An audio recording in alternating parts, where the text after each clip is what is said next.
புகையிலை பயன்பாட்டால் ஆண்டுதோறும் 22,000 பேர் உயிரிழப்பு.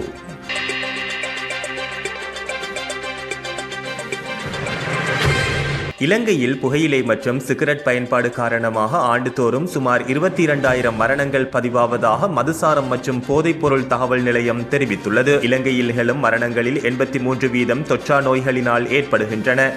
இவற்றுக்கான பிரதான 4 காரணிகளில் ஒன்றாக புகையிலை பயன்பாடு அடையாளம் காணப்பட்டுள்ளது. இலங்கையில் சுமார் 15 லட்சம் பெரியவர்கள் புகைத்தல் பழக்கத்திற்கு அடிமையாகியுள்ளனர்.